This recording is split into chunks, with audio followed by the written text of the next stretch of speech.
사랑하고 존경하는 36만 부산 진구민 여러분 반갑습니다. 존경하는 성현옥 부의장님과 선배 동료 의원 여러분, 그리고 박진석 부구청장님을 비롯한 관계 공무원 여러분 반갑습니다. 계금 1동 3동 지역 출신 국민의힘 안수만 의원입니다.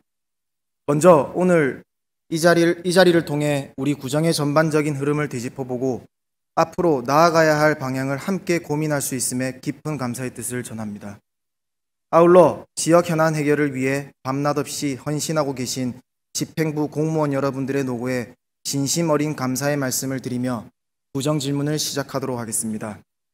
저는 오늘 개인형 이동장치에 관한 문제점과 건설사업 추진 전반에 걸친 문제점을 짚어보고자 합니다. 제가 드리는 첫 번째 주제는 개인형 이동장치, 피해 운영 및 안전주차관리 개선 방안입니다. 최근 몇 년 사이 개인형 이동장치의 이용이 급속도로 확산되며 국민들의 일상 속에 깊숙이 자리 잡고 있습니다. 이는 새로운 교통 패러다임을 제시하며 편리하고 친환경적인 이동수단으로 긍정적인 면도 분명 존재합니다.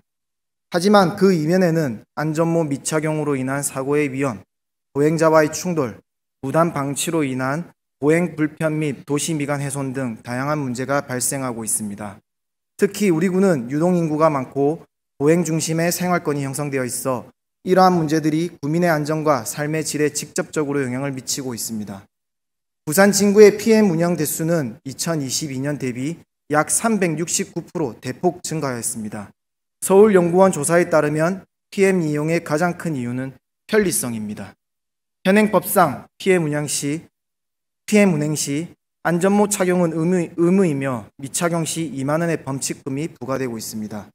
그러나 대여 사업자가 안전모를 제공하지 않아 이용자가 직접 챙겨야 하는 불편함과 안전모 착용에 대한 인식 부족으로 실제 착용은 잘 이루어지지 않고 있습니다. 최근 3년간 부산 진구 내 안전모 미착용 적발 건수는 1021건에 달하며 적발되지 않은 사례까지 고려하며 그 수는 훨씬 더 많을 것으로 사료되고 있습니다. 이에 본 의원은 PM의 운영 실태를 점검하고 보다 안전하고 질서 있는 이용 환경을 조성하기 위한 제도적, 행정적 개선 방안을 제안하고자 합니다. 김용호 안전교통국장님 답변대로 와주시길 부탁드립니다. 예, 안전교통국장 김용호입니다. 예, 국장님 반갑습니다. 예, 반갑습니다. 서론에 제가 말씀드렸던 안전모에 관련된 내용은 충분히 숙지하고 계실 것 같은데요. 예. 국장님의 의견을 한번 말씀해 주십시오. 저희들도 지금 그 개인형 이동 장치에 대해서 상당히 좀 많은 고민을 하고 있습니다. 의원님 잘 아시다시피 이 개인형 이동 장치 자체 사업자가 그 세무서에 등록한 자유업이다 보니까 저희 관에서 입장에서 봤을 때는 뭐 제공업체에 대해서 여러 가지 안전에 대한 규제할 수 있는 지금 조건이 되지도 않고 있고, 또 통상적으로 이동 시에 일어나는 안전에 대해서는 지금 관할 경찰서에서 범칙금 형태로 지금 처분을 하고 있고, 나머지 부분에 대해서는 저희들이 도로법이라든가 아니면 다른 그 교통법에 의해서 여러 가지 이동용 장치를 이동시키고 있고, 이에 대해서 불이행에 대한 부분에 대해서는 저희들이 업체에 제재를 가해야 되는데 이런 부분이 미비하다 보니까 지금 현재 국회에서 관련 법령들이 계류 중인 걸로 알고 있습니다. 예, 맞습니다. 지금 법상 되어 있지 않다 보니까 우리 그 지자체에서 추가적으로 제재를 할 수 있는 방법은 불가능할 것으로 보여집니다. 저희 그 PPT 1번을 좀 보여주시겠습니까? PPT 1번입니다.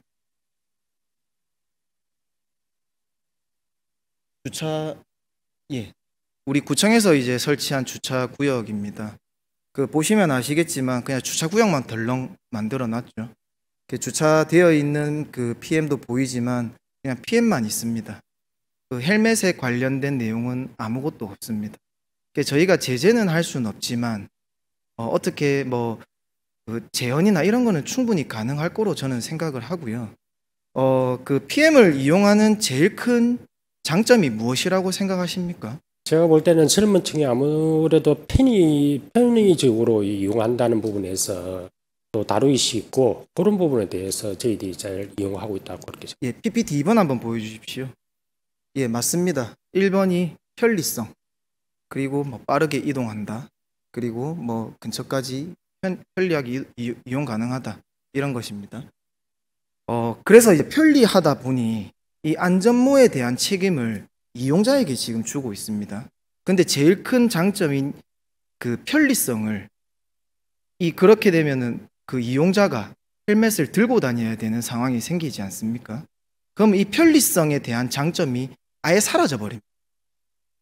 그래서 제가 이제 좀 제언을 드릴 수 있는 거는 PPT 3번을 좀 띄워 주십시오. 이거는 서울시에서 지금 운영을 하다가 한 2달 만에 이제 사업이 폐쇄가 되었는데, 따릉이를 대여할 때 바로 옆에 헬멧 보관소를 만들어서 따릉이를 빌릴 때 헬멧을 같이 쓸 수 있도록 이 정도는 하고 있습니다. 그래서 제가 이제 생각을 하는 거는, 저희가 헬멧 대여 사업까지는 하긴 힘들더라도 우리 주차장, 우리가 지금 구에서 만들고 있는 주차장 한 켠에다가 헬멧 보관소 정도는 만들어 줄 수 있지 않을까, 이런 생각을 좀 해봤거든요. 우리 국장님 생각은 좀 어떠신가요? 의원님께서 제안하신 그런 제안은 저희들도 상당히 필요로 합니다만은, 사실상 그 이동 장치 이걸 제공한 업체에 대해서도 저희들이 조금 책임감이 있어야 되는 부분도 있고, 또 그 이동 장치 자체가 구를 넘어서 이동하다 보니까 그 부산시 내에 일률적인 어떤 규정이라든가 어떤 어떤 제도가 있어야 되는 부분이지, 우리 부산 진구만 예를 들어서 안전모를 비치를 한다든지, 예를 들어서 물론 보관대 정도는 저희들이 할 수 있을 겁니다. 할 수 있는데 그 안전모 자체를 비치하는 거는 좀 저희들도 좀 한번 검토를 해봐야 될 사항이라서. 예, 좀 검토하셔가지고 우리 구에서도 안전모에 대한 대책을 마련을 하고 있다, 우리 사업자와 함께 머리를 쓰고 있다라는 것 정도는 보여주셔야지 우리 주민들께서 안전하게 이용을 하실 수 있지 않을까라고 생각을 합니다. 지금 PM 안전교육, 그리고 야간 조명 부착, 운행 제한 구역 설정 등 실질적인 안전사고 예방 대책을 또 마련을 해야 됩니다. 우리 구에서는 어떤 방안을 지금 마련하고 있습니까? 지금 저희 그 조례상에도 있지만은, 아까 전에도 좀 말씀드렸지만은, 저희들이 3가지 분류로 아까 말씀을 좀 드렸습니다. 하나는 이동할 때의 어떤 안전에 대한 부분은 지금 경찰에서 나름대로의 제도를 보완을 하고 있는 걸로 알고 있고, 교육 자체는 지금 교육청에서 그 관련 조례를 강화하고 연차적으로 교육을 하도록 되어 있습니다. 저희 구역에서는 사실상 교육을 하기가 다소 좀 어려운 부분이 있는 거는, 특정 분류의 사람을 강제적으로 또 의무 교육을 하기에는 아직 규정이 없다 보니까 교육의 한계가 있기는 합니다만, 저희들이 이 업무 자체가 저희 어떤 구청 하나의 기관으로서 될 일은 아니고, 저희들이 교육청하고 경찰서, 학교, 저희 구에서 한번 이 부분에 대해서 좀 심도 있게 해서 각 기관에서 할 수 있는 게 뭔지 서로가 좀 정보를 교환해서, 그런 어떤 시기점에 이제 또 관련 법령이 정비된다면 좀 더 그런 규정들에 대해서 좀 심도 있게 좀 고민해 보고 있습니다. PPT 4번을 한번 좀 띄워주십시오. PPT 4번의 내용에 보시면은 저희 조례가 작년 7월 달에 제정이 되면서 그 내용의 교육 홍보비 내용을 담고 있습니다. 하지만 올해에는 관련 예산 제로입니다. 그리고 내년에도 검토하고 있는 게 없지 않습니까? 네, PPT 내려주시면 됩니다. 그러니까 이게 교육청에다가 업무를 전부 다 이관을 하고 거기에다가만 업무를 주어지는 것은 너무 소극적 행정이 아닐까라고 생각을 하고요. 예, 저희들이 업무를 추진하면서 관련 법령이 지금 계류 중에 있고 하다 보니까 아마 사업 시급성 때문에 다소 좀 이렇게 좀 순차가 좀 미뤄진 감은 있습니다. 저희들이 그 부분에 대해서는 저희들이 관련 기관을 협의해서 필요할 경우에는 또 예산도 편성해서 하도록 그렇게 하겠습니다. 관련 기관과 협의를 하시겠다고 하셨습니다. 근데 예. 지금까지는 아무것도 없죠. 예, 지금까지는 서로 기관 간에 어떤 사업을 하고 있는지에 대한 부분만 저희도 확인을 했고, 구체적으로 이 논제에 대해서 서로 기관에서 좀 더 추진 방향을 가지고 어떻게 할 것인가 하는 데에서는 아직 논의를 한 바는 없습니다. 제가 제언 드리려고 했던 내용을 먼저 이야기를 해주셔서 너무 감사하고요. 대여 사업자, 그리고 경찰서, 그리고 우리 부산진구청 관계 공무원, 그리고 민간까지 같이 이렇게 뭐 분기마다 한 번까지는 힘들지만 뭐 반기에 한 번 정도는 같이 회의를 통해 가지고 앞으로 어떻게 PM이 운영되어야 될지, 어떻게 해야 될지에 대해서 좀 긴밀하게 소통을 해주셔야지 앞으로 이 PM에 대한 사고라든지 운영에 대한 문제점이 조속히 해결될 거라고 저는 생각을 합니다. PM 안전 문제에 대한 사고 예방 대책, 이런 것들은 그냥 단순히 행정 개선 과제가 아닙니다. 우리 주민들의 안전, 생명 이런 것들과 직관되어 있기 때문에 우리 국장님께서 한 번 더 신경을 좀 써주시고요. 다음 주제로 좀 넘어가 보겠습니다. 개인형 이동장치의 주차 문제가 또 많이 심각한 걸로 지금 파악이 되고 있는데요. PM의 무단 방치 문제는 단순한 불편함을 넘어서 보행자의 안전과 도시 질서, 그렇게 위협하고 있는 수준까지 이르렀습니다.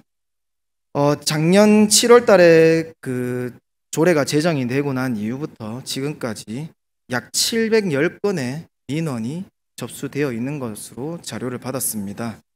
무단방치 신고가 되면은 어떻게 행정적인 절차를 통해서 지금 처리가 되고 있습니까? 예, 저희들이 그 신고가 되기 전에 저희들이 관내에서 PM을 제공하는 업체가 4개 업체가 있습니다. 자체적으로 순찰을 하면서 저희들이 그 절대 금지 구역 내지 어떤 안전에 위험되는 부분을 이동시키는 걸로 알고 있습니다. 그 이후 만약에 일반 민원들이 전화를 왔을 때에는 저희들이 즉시 그 담당자와 그 이동시키는 책임자들과 이제 그 단톡방 운영하고 있습니다. 저희들이 지금 통상으로는 그 위치를 제공을 하면은 1시간, 늦어도 1시간 이내에 그 위치를 다시 이제 위험한 그 PM을 이동시키게 돼 있고, 그게 1시간 이내에 이동되지 않으면은 저희 교통행정과 직원들이 직접 나가서 이동시키고 그렇게 하고 있습니다. 1시간 이내에 처리가 안 되면은 교통행정과 직원이 나가서 직접 이동을 시키는. 예, 확인을 하고 있습니다. 근데 우리 부산시 지침이나 예. 제가 조례의 내용을 담진 않았지만 그 견인이라는 것도 지금 내용에 담고 있습니다. 그 견인에 대한 생각은 한번 해보셨습니까? 원칙적으로는 사실상 저희들이 그 견인에 관한 규정도 주차 관리에 관한 견해를 같이 이제 견인업체 운영하듯이 지금 하고 있는데, 초읍동에 저희들이 방제소에 그게 견인 장소는 좀 두고 있는데, 실질적으로 현장에 갔을 때에는 이동하는 사람들이 타고 갔거나 실질적으로 1시간 이후에 업체에서 아직 이동시킨 흔적이 없을 경우 갔을 때에는 현장이 없는 걸로 확인이 많이 됐습니다. 그래서 실질적으로 그걸 이동시킨 예는 없습니다. 그 금방 우리 국장님께서 그 PM 보관소 견인 장소에 대해서 말씀을 주셨는데요. PPT 6번을 한번 좀 띄워주세요. 초읍에 지금 설치되어 있는 우리 PM 견인 장소입니다. 실제로 새마을 지도자 협의회 창고로 보여지고요. 저희가 작년에 한 번, 올해 한 번, 이제 2번을 갔는데 2번 다 굳게 문이 닫혀 있었습니다. 실제로 운영이 안 되고 있는 걸로 보여졌고요. 그리고 이 위치상도 저희가 충분히 그 이해가 안 됐습니다. 왜 이런 곳에다가 견인 장소를 만들어 놓았을까? 왕복 2차로에 어린이 보호구역에 주차구역도 불가능한 장소에 이 PM을 싣고 왔다가 또다시 싣고 갈 수 있는 그런 장소가 아니라고 저희는 판단이 되거든요. 국장님 생각 어떠십니까?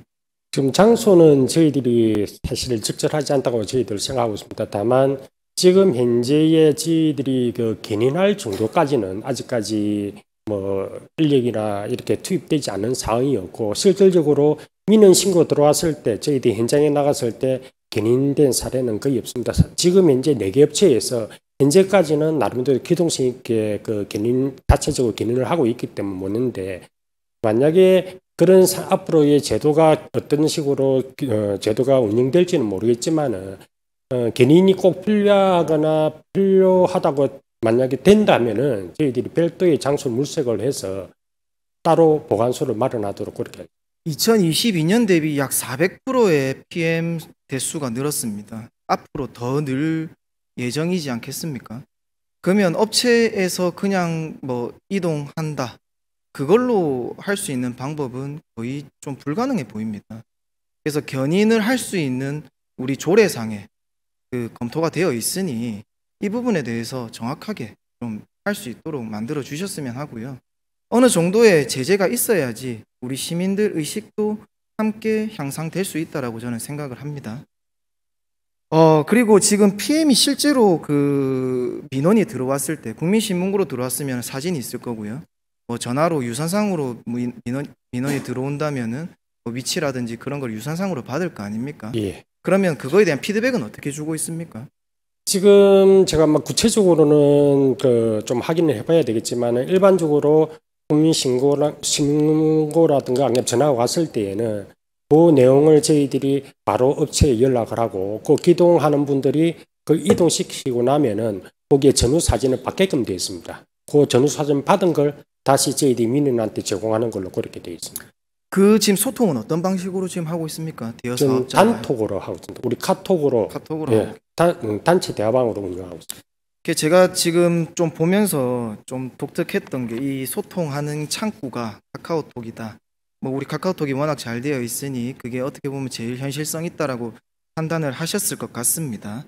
근데 공식적인 민원 접수를 그냥 단순한 카톡 내용만으로 지금 하고 있는 건지 아니면은 처리 대장, 뭐 민원 처리 대장 이런 것들을 따로 만들고 있는지 그거에 대해서 좀 답변을 주세요. 저희들이 일반적으로 아마 제가 확인은 그까지 못했습니다. 처리 대장을 아마 기재하고 있는 걸로 알고 있습니다. 처리 대장이 기재되고 있다면은 그거에 대해서 오늘 제가 좀 나중에 확인을 좀 한번 해보겠습니다. 해주시고요.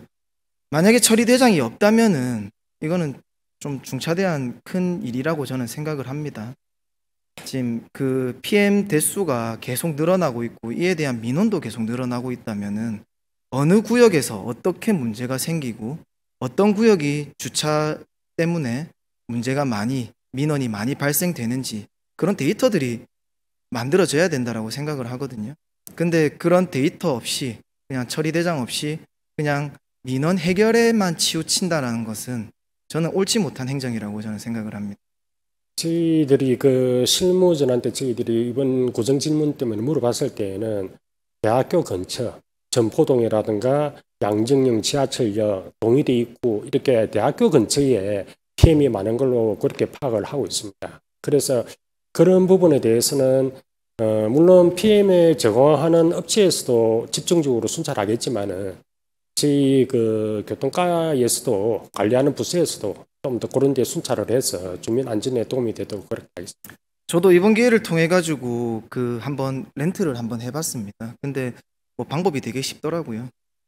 근데 이제 그 가입을 하면서 빌리는 과정 중에 보니 운행 제한 구역 그리고 주차 금지 구역 이런 것들이 설정이 되어 있습니다. 그래서 제가 금방 전에도 말씀드린 이유가 이런 데이터들을 우리가 모아놔야 됩니다. 그래야지 우리가 주차 금지 구역을 업체에다가 그 제언할 수도 있고요. 그래야지 그 지역에 사시는 분들은 PM이라는 이런 물건 때문에 스트레스라든지 이런 것들을 받지 않을 것 같습니다. 그래서 데이터라는 게 되게 중요하니 앞으로 만약에 없다면은 데이터 구축을 위해서 처리 대장을 좀 만들어 주셨으면 하고요. 만약에 만들어져 있다면은 데이터를 좀 구축해 주시길 부탁드리겠습니다. 예, 어쨌든 간 이번 그 의원님 제안하신 구정직물 전에 이런 말씀 나왔었기 때문에 지금까지 각종 민원 만약에 대장이 없다면은 차후에 들어온 민원에 대해서 어디 지역에 어떤 형태로 어떤 그 위험 존재하고 피해가 많이 방치되는지를 좀 데이터를 해서 좀 잘 관리하도록 그렇게 하겠습니다. 예, 다음 질문을 한번 드리겠습니다. PPT 7번하고 8번을 좀 7번은 지금 서면역 7번 출구에 우리 PM 주차장이 설치가 되어 있는 거고요. 8번을 띄워주시겠습니까? 이것은 전포역 3번 출구에 지금 주차구역이 설정이 되어 있습니다. 제가 이 공간을 보면서 조금 느꼈던 부분이 무엇이냐면요. 우리 PM이 지금 상위법이 없다 보니 도로교통법에 따라서 지금 PM 운영을 제한하고 운영에 대해서 공고를 하고 있지 않습니까? 예, 맞습니다. 근데 7번 PPT를 보시면은 그 주차구역이 인도를 무조건 달려야 되는 공간입니다. 그러니까 인도를 올라서서 PM 주차대까지 갈 수 있는 거리가 약 70m 이상 정도가 됩니다. 또 반대로 PM을 빌렸을 때 다시 도로로 내려가야 되는 거리가 한 70m 이상이고요. 그리고 PPT 8번을 보시면은 주차구역 바로 옆에 그 건물 주차장 출입구가 있습니다. 그러면 도로로 내려올 때 차와의 간섭이라든지 충돌이라든지 이런 위험도 충분히 야기할 수 있거든요. 국장님 생각은 좀 어떠신가요? 저희들이 그 PM 주차장을 설치할 때는 저희들이 공간뿐만 아니라 저희들이 부산지방경찰서 교통안전심의위원회를 거치도록 되어 있습니다. 심의를 받도록 되어 있기 때문에 저희들이 심의를 거치겠지만은 저런 어떤 여러 가지 안전의 부분은 좀 더 심도 있게 심의를 요청하도록 그렇게. 도로교통법 32조에 보면은 보차도가 분리되어 있는 곳에 인도에는 주정차를 할 수 없다라는 이야기가 있지만 말이 있지만 35조에 보면은 그 특례 조항을 두고 있습니다. 아마 국장님께서는 그 특례 조항을 얘기를 하시는 것 같은데 그래도 이제 제가 봤을 때는 우리 구청에서 제안한 그 주차 구역을 웬만큼 다 수용을 했을 거라고 저는 생각을 예. 해요. 거의 뭐 다 수용을 했다고 보면 되겠죠. 예. 그러니까 처음부터 우리 구청에서 제안을 할 때 이런 부분에 대해서 충분히 검토를 먼저 해주셔야 된다라는 겁니다. 사실 뭐 그 주차 시설 또 장소 확보가 사실 만만치는 않습니다. 저희들이 이제 그 많이 다니는 구역 주차할 수 있는 공간을 확보하기가 상당히 힘든 부분이 있는데 의원님께서 제안하신 그런 안전에 대한 부분을 좀 더 그 심의에 제출하기 전에 좀 더 고민을 해서 심도 있게 지정을 해서 제출하도록 그렇게 했습니다. 예, PM은 정확하게 법상 인도를 달릴 수 없습니다. 맞습니다. 예. 자전거 도로나 그 차도의 가장 우측 차로로 다녀야 되는데 우리가 주차 시설을 저렇게 만드는 순간 어쩔 수 없이 주차 그 운행을 인도로 할 수밖에 없는 상황이 생길 수밖에 없다라는 것을 숙지해 주시고요. 앞으로 우리 주차장 설치할 때는 그 부분에 대해서 반영을 해주시길 부탁드립니다. 마지막 질문 하나 드리겠습니다. 지금 올해 예산이 2천만 원 측정이 되어 있고 이 예산은 주차장 설립으로 지금 되어 있습니다. 계획이 어떻습니까? 일단은 저희들이 그 지금 현재 예산으로는 주차 시설로 한정돼 있는데 의원님께서 제안해 주신 그 헬멧 부분 그리고 유관기관에 협의하는 과정에서 추가로 또 어떤 저희들이 구에서 해야 될 일이 모르니까 그런 부분은 의견을 받아서 필요하면 의원님께 다시 요청을 좀 드리도록 하겠습니다. 지금 서면 점포역 근처로 지금 계속 주차장이 설치가 되고 앞으로도 아마 그러지 않을까라는 우려에 먼저 이야기를 드리고요. PM 대여 사업자와의 협력을 통해서 많은 회의를 통해서 지역 곳곳에 지금 설치할 수 있도록 그렇게 좀 부탁을 좀 드려보겠습니다. 예. 향후 PM 운영 및 관리 방법에 신경을 써주셔서 부산 진구민의 편리와 안전 그리고 안전한 보행 환경이 만들어질 수 있도록 노력해 주시길 부탁드립니다. 성실한 답변 감사드립니다. 자리로 돌아가시면 될 것 같습니다. 다음은 건설사업 추진 전반에 관한 질문을 위해 정운택 도시관리국장님께서는 발언대로 나와주시길 부탁드립니다. 네, 도시관리국장 정운택입니다. 예, 국장님 반갑습니다. 반갑습니다. 시간이 많이 지났습니다. 짧게 빨리빨리 진행하도록 하겠습니다. 네. 부산 진구에서 추진되는 건설 공사에 대해서 질문 드리도록 하겠습니다. 이것은 도시관리국만에 국한된 사안이 아니라 건설 사업을 시행하는 부서가 있는 정책기획실, 행정지원국, 문화경제국, 주민복지국, 안전교통국 모두에 해당되는 내용이므로 모든 부서에서 유념해 주시길 부탁드리겠습니다. 설계 용역 추진 과정에서 각종 심사, 심의, 평가, 협의 등 관련 절차로 인해서 용역이 반복적으로 중지가 되는 사례가 많이 이루어지고 있습니다. 사업 초기에 우리 의회에 보고했던 것이 무색해질 정도로 행정 절차나 설계 변경이 많이 이루어지고 있는 것 같습니다. 이에 관련해서 몇 가지 질문을 좀 드리겠습니다.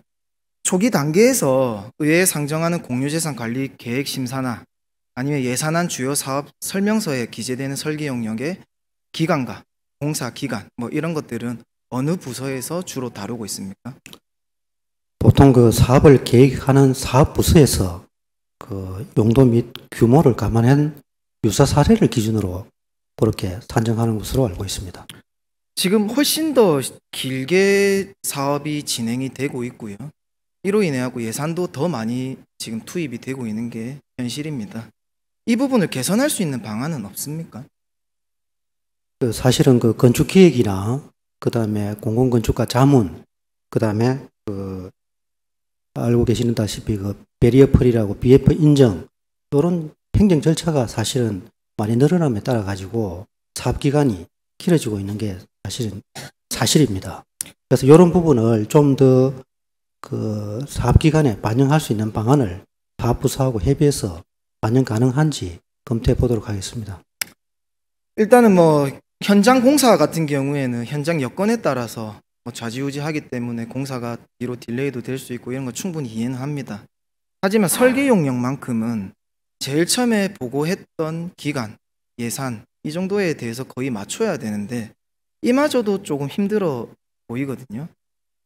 그 보다 현실성 있는 사업 기간을 좀 산정할 수 있는 방법은 없을까요? 예, 그 부분에 대해서 조금 좀 길게 설명드리면 사실 지금 현대에 와서 건축이라는 게 단순히 뭔가를 담는 그런 그릇에서 지금 현재는 어떤 식으로 발전되고 있냐면은 좀 더 심미적으로 뭐 예를 들어서 스페인의 바르셀로나의 성가족 성당 같은 경우 보면 140년 동안 아직도 공사가 진행되고 있는 그런 실정입니다. 그래서 전 세계적으로 우리나라도 마찬가지로 어떤 거를 하고 있냐면 건축 기획이라든지 이런 건축 설계 공모 당시에 일정 금액, 그러니까 예를 들어서 1억 이상이 넘어가면 반드시 설계 공모를 하도록 하고 있고, 그 다음에 설계 금액이 3억 3천만 원이 넘어가면 외국 설계자한테 설계권을 개방하도록 그렇게 해놨습니다. 그러다 보니까 그런 부분에 대해서 행정 절차라든지 그런 부분이 좀 자꾸만 늘어나고 있는 그런 현실입니다. 그래서 이제 뭐 그 이외에도 설계 용역 때 건축 인허가에 따른 협의라든지 그다음에 아까 말씀드린 BF 예비 인정이라든지 이런 부분을 사실 기간을 산정하기가 좀 상당히 어려운 부분이 근데 있는 제가 것으로, 이제 예. 조금 국장님 말에 반대 의견을 좀 내비치면은 이제 행정 절차도와 같은 이제 참고 자료들이 이미 뭐 많이 나와 있지 않습니까? 그 행정 절차라는 게 갑자기 뭐 1년에 한 번, 1년에 없다. 이렇게 뭐 급하게 이렇게 만들어지는 게 아니라 매년 몇 회 이렇게 딱 산정해가지고 지금 있지 않습니까? 네, 그러면 어느 정도 우리가 선제 대응을 할 수 있다라는 거죠. 네, 충분히 뭐 그 부분에 대해서는 공감을 하고요. 그래서 이제 그런 부분 그동안 쌓였던 자료를 검토해서 그 반영 여부를 뭐 어떻게 하는 게 좋을지 뭐 저희들도 깊이 고민해 보겠습니다. 예, 이거는 뭐 충분히 고민을 해주셔가지고 못해도 설계 용역만큼은 기간에 맞게 그렇게 준공이 나야 된다라고 이제 제안을 좀 드리고 싶습니다. 지금 보면은 정지가 되고 연장이 되고 이런 것들도 조금 많이 보여지고요. 이런 그 금방 전에도 말씀드렸던 그 행정 절차를 기본 설계 용역 기간에다가 산정을 먼저 했으면 하는 게 제 생각입니다.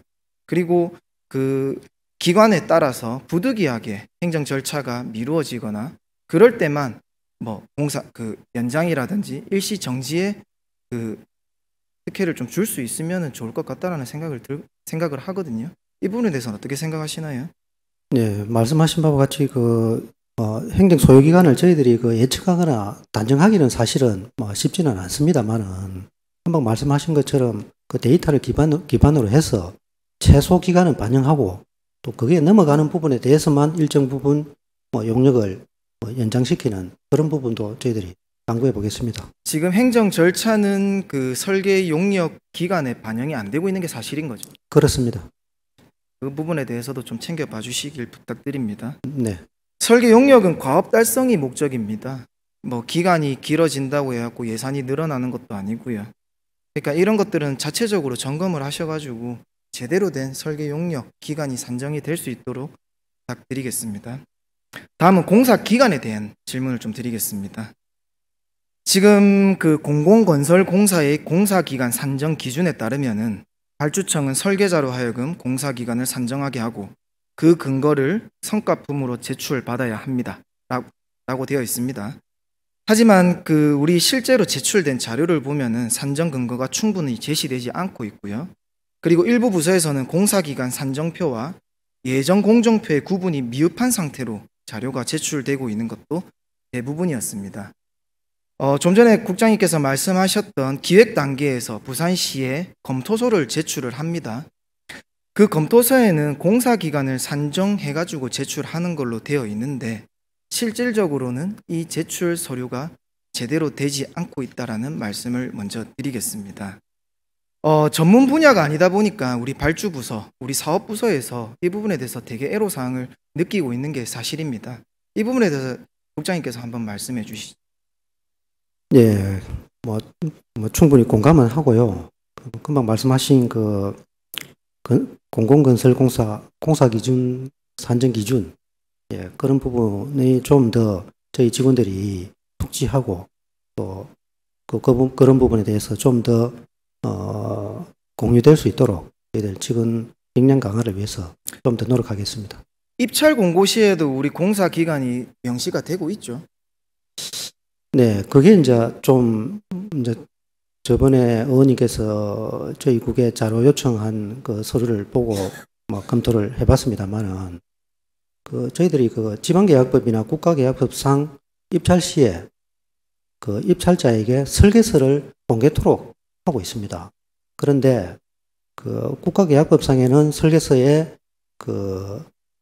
건설공사 공사 기준 공사 산정 기준을 산정 근거를 명시토록 하고 있는데 사실 지방계약법에서는 그 부분이 명시되어 있지는 않습니다.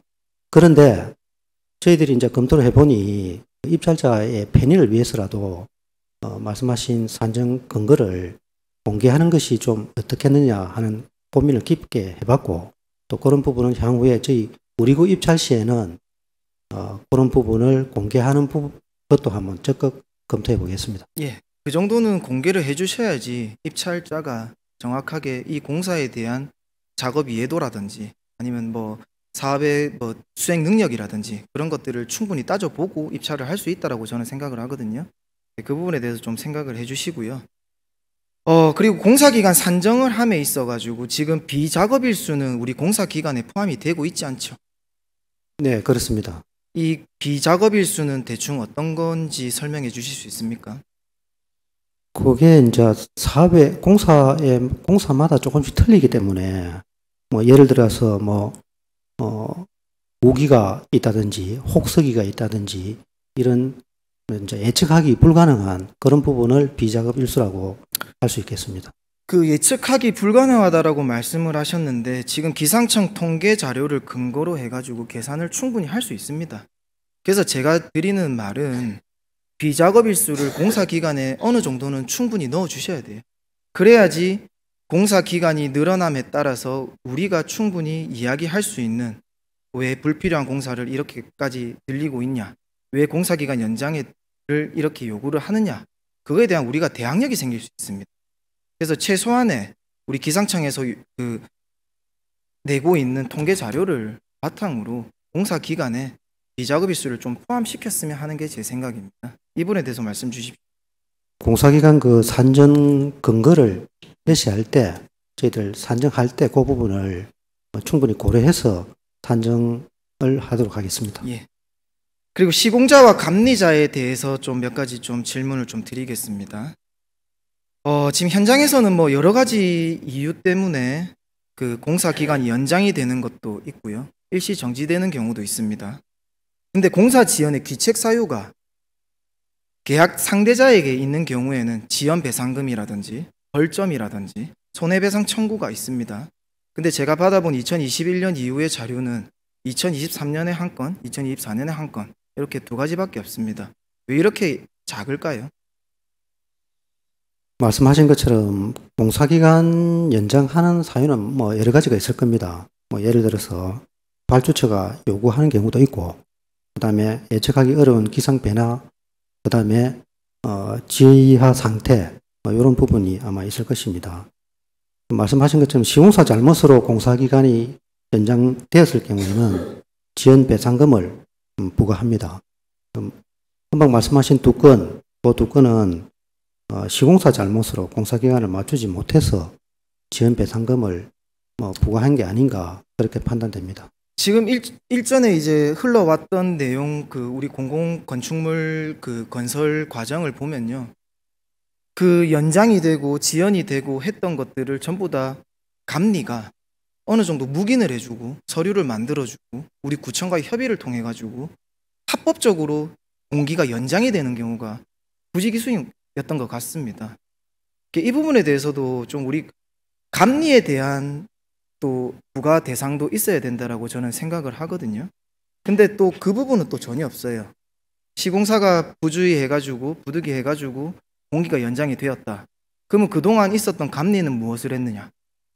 예전 공정표대로 제대로 공기를 맞추지 않았다면은 감리가 그 부분에 대해서 지적을 하고 공기를 맞출 수 있도록 해야 되는데 또 감리는 또 벌점 부과나 이런 것들이 전혀 없어요. 이 부분에 대해서 좀 말씀 주십시오. 말씀하신 것처럼 감리자가 업무 소홀로 공사가 지연됐다면 당연히 조치를 해야 되는 상황입니다. 제 경험상 대부분 이래 보면 감리자가 공사 기간이 지연된다 하면 시공자에게 공정 만회 대책을 내라고 지시를 하고 이제 그 부분에 대해서 발주처하고 서로 상의를 해서 공정 만회를 하도록끔 유도하고 있는 걸로 알고 있습니다. 그렇다면 국장님 말씀은 감리는 충분히 할 일을 다 했는데 시공사에서 감리의 이 말을 안 듣고 공기가 연장이 되었다. 그래서 시공사에게만 지연배상금이 부과가 되었다. 이렇게 받아들일 수 있는데 맞습니까? 각 개별 공사 건마다 조금씩 틀리겠습니다만은 그런 부분은 아까 말씀드렸다시피 감리자가 충분히 자기 역할을 다 했는데도 불구하고 감리자에게 부실벌점이나 이런 제재를 가하는 것은 맞지 않고요. 감리자 또한 현장 감독자라서 잘못을 했다 하면 그런 부분은 건설기술진흥법상의 벌점이나 교체 대상이나 이런 부분을 제재를 가할 수 있는 그런 사항인 것 같습니다. 근데 제재를 할 수 있지만 아직까지 제재를 했던 벌점 부과를 했던 사례는 한 번도 없죠. 네, 부산 진구에서는 아마 없는 것으로 알고 있습니다. 예. 다음으로 좀 이야기를 드리겠습니다. 이전에는 비상조 감리를 운영을 했었고요. 그 다음에는 건설사업 관리 용역을 발주를 해가지고 이제 상조 감리를 발주를 하게 됩니다. 상조 감리가 들어오셔가지고 이제 공사장에서 함께 이제 감리를 보고 계시는데, 근데 상조 감리가 들어옴에도 불구하고 예전 공정표를 수정을 용인을 하고 있고요. 공기 연장이 타당하다라는 의견서를 또 제출을 하고 있습니다. 이것도 좀 이해가 안 됩니다. 국장님 의견은 어떻습니까? 전반적으로 그런 부분에 대해서 한번 들여다보고 또 임의로 공기 연장을 한다든지 또 시공자나 감리자의 사유로 문제가 있다 하면 그런 부분에 대해서 관리 감독을 철저히 하도록 하겠습니다. 좀 제재를 좀 하셔야 될 것 같습니다. 제 생각에는요. 부산 진구에서 하는 공사는 절대로 연장, 공기가 늦춰지거나 지연 이런 것들이 묵인이 안 된다라는 소문이 업계에서 어느 정도 소문이 나야지 이분들이 오셔서 제 역할보다 더 열심히 일을 해주실 수 있을 거라고 저는 생각을 합니다. 일단은 이제 개별 사업 내용을 몇 가지를 좀 질문을 드리겠습니다. 도서관 사업 먼저 이야기를 좀 드릴게요. 기적의 도서관, 단감 도서관, 어린이 청소년 도서관 이렇게 세 가지 도서관은요. 인테리어 설계 용역이 최소 135일에서 최대 184일 동안 정지가 되었습니다. 그 사업부서는 그 이유는 인테리어 공간 조성과 관련해 발주처와 협의했기 때문 이렇게 되어 있습니다. 발주처에서 협의를 이렇게 장시간 동안 해야 될 이유가 있습니까? 의회에 제출된 서류를 확인을 해봤습니다. 예. 확인을 해봤는데 용역 같은 경우는 내부 공간 디자인 협의라는 명목, 그 다음에 공사 같은 경우는 신축 공사 준공을 기다린 것으로 확인됐습니다.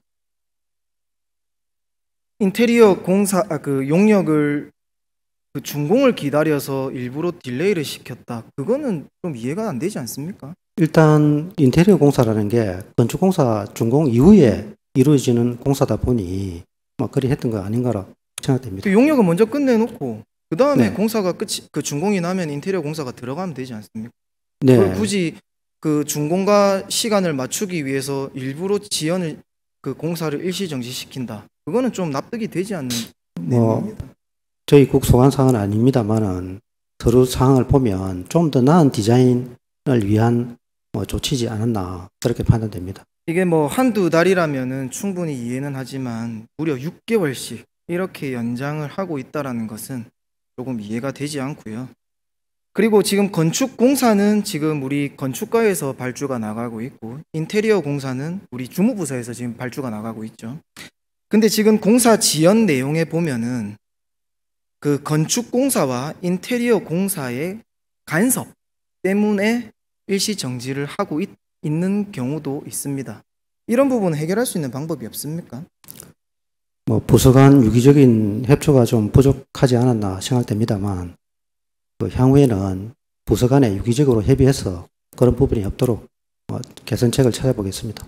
지금 현장 감리 전문가들은 뭐 한 수억씩 이렇게 우리가 예산 편성해 지급이 되고 있지 않습니까? 이런 것들까지도 감리자들께서 공정 관리를 해주셔야 된다라고 저는 생각을 하고 있거든요. 이 부분에 대해서는 국장님 의견을 해주십시오. 예, 말씀하신 것 중에 건축공사 이후에 시행되는 사실은 인테리어 공사는 감리자가 그 부분에서 책임지는 사항은 아닙니다. 자, 다만 저희들이 판단할 때 건축 사업 관리 용역에 인테리어를 넣어서 이렇게 발주를 하면 좀 더 현장 감리자가 현장 감독을 하기 때문에 그 부분에 대해서는 좀 더 나은 이래 현장 관리가 되지 않을까 그렇게 생각하고 있습니다. 그 부분에 대해서 심도 깊게 좀 생각을 좀 해주시길 부탁드리겠습니다. 다음으로 백양문화예술회관에 대해서 몇 가지 좀 질문을 드릴게요. 백양문화예술회관이 당초에 예산이 82억이었습니다. 근데 준공이 될 때 사용된 금액이 137억, 30% 이상, 한 50% 가까이, 50% 이상이 증액이 됐습니다. 그래서 공유재산 관리 계획도 2021년도에 다시 받았고, 이렇게 되는 이유에 대해서도 좀 말씀을 주세요. 여러 가지 이유가 있겠지만 금방 말씀하신 내용을 유추해 보면 설계 변경해서 공사비가 증액되지 않았나 그렇게 판단됩니다. 설계 변경이라 해서 제가 한마디 드리겠습니다. 흑마기 공법, CIP라고 CIP 공법이라고 불리죠.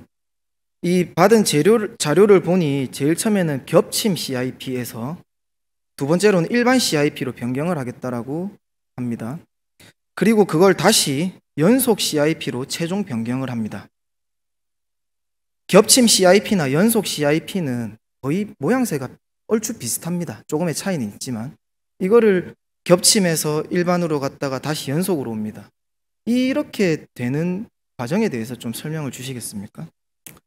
일반적으로 그 겹침 CIP 공법을 선정하는 이유는 공기 단축입니다. 공기를 단축하기 위해서 발주청에서 일반적으로 그렇게 하고요.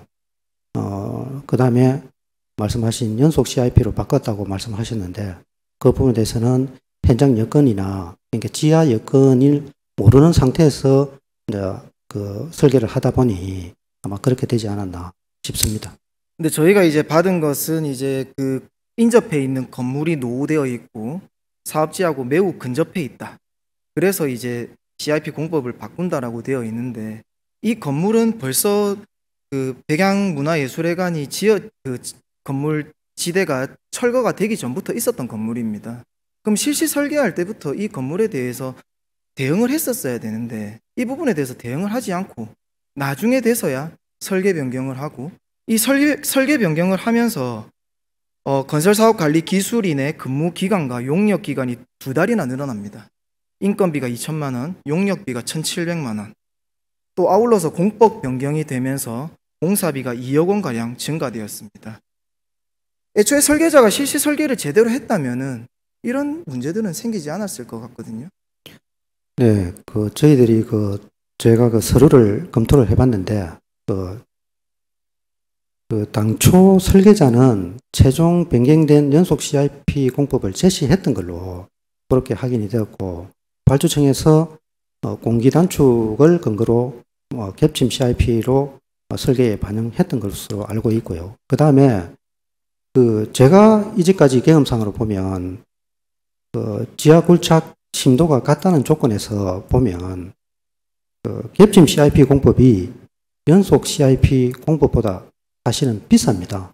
그래서 왜 그렇게 공사비가 정액됐는지에 대한 부분은 좀 서류를 한번 좀 더 면밀히 검토해 봐야 되겠습니다. 그 부분에 대해서는 서류를 면밀히 좀 검토해 보고 서면으로 자료 제출토록 하겠습니다. 국장님 말씀대로 이게 우리 발주처의 의견대로 제일 처음에 실시 설계가 잘못됐다라면은 이거는 정말 큰 일입니다. 전문가가 연속 CIP가 필요하다라고 이야기를 하지만 우리 발주처에서 빠른 공기를 위해서 제대로 되지 않은 공법을 사용을 해달라고 했다라고 한다면은 이것에 대해서는 그 어느 누군가가 책임을 져야 된다라고 저는 생각을 하고요. 이런 일이 다시는 일어나지 않도록 우리 국장님께서 좀 신경을 좀 써주시길 부탁드리겠습니다. 네. 그리고 마지막으로 백양문화예술회관 BF 관련해 가지고 질문을 드리겠습니다. 공사 준공이 나고 난 뒤에 한 달이 지난 이후에 BF 본인증을 위해서 2천만 원 규모의 추가 공사를 실시했습니다. 준공된 부분을 한 달 만에 다시 뜯어내고 계단을 설치하고 보도 포장을 했습니다. 예산 낭비라고 사료가 됩니다. 어떻게 생각하십니까? 그 설계 시에 그 BF는 예비 인증을 받습니다. 그래서 이제 실제 공사할 때는 그 예비 인증 받은 대로 그대로 시공을 합니다. 그런데 이제 저희들이 BF 본인증 시에는 장애인 편의를 위해서 인증기관에서 법적 기준을 넘어선 부분도 다수 요구를 하고 있는 그런 실정입니다. 그래서 제출된 자료를 보시면 알겠지만은 BF 인증을 위해서 그 기간이 1년 넘게 소요되는 경우도 왕왕 있기도 합니다. 근데 제가 받은 자료를 보면은 이 건축에 관련된 그 추가 공사인데 일전에 제일 처음에 우리가 백양문화예술회관을 그 발주했던 건축 설비 업체가 아니라 조경업체가 들어와서 이 BF 본인증을 받기 위해서 추가 공사를 합니다. 보통 이제 조경공사라고 하면은 이 사업과 조금 무관해 보이거든요. 왜 그렇게 이렇게 사업이 진행이 되는지, 아니면은 2천만 원짜리면은 100억이 가까이 들어가 그 70억 정도의 건축 기계 설비를 했던 그 사업주에게 좀 어떻게 양해를 구한다든지 아니면은 또 더 저렴한 금액에 공사를 할 수 있다든지 이런 방안도 좀 있었을 것 같은데 그런 거는 또 안 보입니다. 네, 그 서류를 명확하게 확인해 봐야겠습니다만은 일반적으로 장애인 관련된 그 부분이 외부의 조경과 관련된 부분이라면 조경 사업자가 시공을 하고 내부의 그 건축과 관련된 그 내용이라 하면 기존 건축했던 시공자한테 수의계약으로 하는 경우가 일반적이라고 봅니다. 제가 받은 내용에는 BF 본인증 관련하여 건물 전 후면부 계단, 난간 포함, 설치 및 보도 포장 공사 필요라고 되어 있습니다. 조경 공사하고는 조금 거리가 멀어 보이고요. 이 부분에 대해서 나중에 서면으로 좀 자료를 주시면 좋겠습니다. 네. 그리고 1년이 지난 이후에 전기 수선을 또 합니다. 시설물 안전, 조도 이런 것들에 관련해 가지고 공사를 또 한 차례 더 합니다. 근데 이거는 실시 설계 때 어느 정도 우리가 예술회관이라는 내용으로 실시 설계를 맡겼으니까 조도를 어느 정도 맞춰서 실시 설계를 했지 않았을까요? 네, 아마 관련 법령이나 기준에 맞춰서 설계를 하고 그에 맞게 시공을 했을 것입니다. 그런데 서류를 보시면 아마 운영적인 측면에서 그렇게 되지 않았나 그런 생각이 들고요. 아까 말씀하신 두 가지 조명 관련 그 부분은 운영 시에 그 작품 전시할 때 좀 더 나은 작품 전시를 위해서 조명 부분을 보강하지 않았나 그렇게 판단됩니다. 저희가 봤을 때는 조금 아쉬운 부분이 없지 않아 있다라는 말씀을 드리겠습니다. 성실한 답변 감사합니다, 국장님. 네, 자리로 돌아가 주시면 되겠습니다. 더 물어보고 싶은 질문도 많았고요. 하지만 시간 관계상 여기까지 하도록 하겠습니다. 마무리 발언하도록 하겠습니다. 지금까지 개인형 이동장치와 건설사업 추진 전반에 대해서 말씀드렸습니다. 오늘 제가 말씀드린 PM에 대한 문제는 단순히 교통수단 변화에 대응하는 것이 아니라 안전 질서 그리고 국민의 삶의 질과 직결된 중요한 과제입니다. 현재 관련 법률이 계류 중이라 지자체의 직접적인 단속 권한은 제한적이지만 실질적 역할을 충분히 수행할 수 있습니다. 따라서 본 의원은 오늘 안전교통국장님께 다음과 같은 제언을 드렸습니다. 안전모 미착용 및 안전사고 예방을 위한 실질적 대책 마련. 둘째, 대여 사업자와의 협력체계 구축 및 정례회의 운영. 셋째, 상습 방치 지역에 대한 집중관리 및 사전 예방 조치 시행. 넷째, 주차시설 위치 선정 시 명확한 기준 마련 및 안전성 검토 강화. 다섯째, 견인된 PM 보관 장소가 보행 환경 및 안전을 고려해 적절한지 검토 및 개선입니다. 또한 건설 사업을 추진할 때는 사업 기간을 관리하는 것은 매우 중요합니다. 사업이 지연될수록 그만큼의 부산진구 예산이 낭비된다는 점을 명심해야 합니다. 이를 방지하기 위해 다음과 같이 요청합니다. 첫째, 행정 절차를 사유로 설계 용역이 무기한 정지되는 것을 방지하고 설계 용역 기간 관리를 철저히 하시기 바랍니다. 둘째, 공공건설공사의 공사기간 산정에 따른 공사기간을 정확히 계산하고 불필요한 공사기간 연장이 발생하지 않도록 관리 감독을 철저하시기 바랍니다. 셋째, 공사를 지연시키는 사유를 명명백백히 밝혀내어 귀책이 있는 시공자와 감리자에게는 그에 응당한 처벌을 하시기 바랍니다. 넷째, 공사 현장의 설계 변경이나 공정관리 그리고 품질관리 전반에 걸쳐 감리의 역할이 제대로 수행될 수 있도록 담당자는 제출되는 서류를 더욱 면밀히 검토하시기를 바랍니다. 다섯째, 공공건축 사업을 추진함에 있어 건축공사와 전기, 소방, 통신공사 발주부서가 이원화되어 있는 것을 인력 보충과 조직 구성을 통해 일원화하는 방안을 마련하시기 바랍니다. 국민의 안전과 편의를 최우선으로 하는 행정, 그리고 변화하는 교통 건설 환경에 능동적으로 대응하는 정책이 함께 어우러질 때 우리는 더 나은 부산 진구를 만들어 갈 수 있습니다. 오늘 이 자리를 통해 해당 문제의 심각성을 깊이 인식하고 적극적인 검토와 실질적인 개선 조치를 신속히 이행해 주실 것을 강력히 촉구하는 바입니다. 이상으로 구정질문을 마치겠습니다. 경청해 주셔서 감사합니다.